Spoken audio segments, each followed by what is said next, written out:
الفضل YouTube channel میں آپ کا استقبال ہے۔ اس چینل پر روزانہ قرآن پاک کی ایک آیت تلاوت مع ترجمہ اور مختصر تشریح پیش کی جا رہی ہے۔ ویڈیو اپلوڈ ہونے پر نوٹیفیکیشن پانے کے لیے اس چینل کو سبسکرائب کریں اور بیل آئیکن ضرور دبائیں۔ السلام علیکم ورحمۃ اللہ وبرکاتہ۔ میرے دینی و ایمانی بھائیوں اور بہنوں، سورہ نساء آیت نمبر 126 پیش خدمت ہے۔ اعوذ باللہ من الشیطان الرجیم، وَلِلَّهِ مَا فِي السَّمَاوَاتِ وَمَا فِي الْأَرْضِ وَكَانَ اللَّهُ بِكُلِّ شَيْءٍ مُحِيطًا۔ آسمانوں اور زمین میں جو کچھ ہے سب اللہ ہی کا ہے، اور اللہ تعالیٰ ہر چیز کو گھیرنے والا ہے۔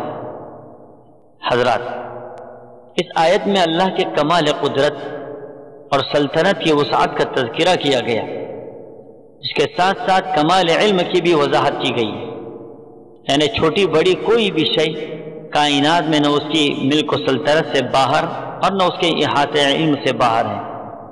مشرکین عام طور سے اس معاملے میں ٹھوکر کھاتے ہیں، اسی وجہ سے قرآن پاک اللہ کی قدرت کو بار بار بیان کرتا ہے اور اس کو واضح کرتا ہے۔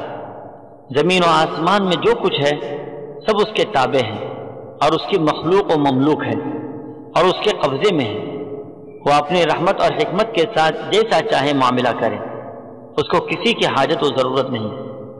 جب اللہ زمین و آسمان اور اس کے اندر کی ساری چیزوں کا خالق و مالک ہے تو انسان کے لیے صحیح بات یہی ہے کہ وہ اللہ ہی کی بندگی کرے اور اس کی اطاعت و فرمانبرداری پر راضی ہو جائے، سرکشی، عناد اور ضد چھوڑ دے۔ اگر انسان اللہ کے آگے سر تسلیم خم نہ کرے اور سرکشی سے باز نہ آئے تو وہ اللہ کی گرفت سے نہیں بچ سکتا اور کہیں بھاگ بھی نہیں سکتا، کیونکہ اللہ کی قدرت ہر طرف گھیرے ہوئے ہیں۔ اللہ تعالی ہم سبوں کو خدا کی صحیح معرفت نصیب فرمائے، آمین۔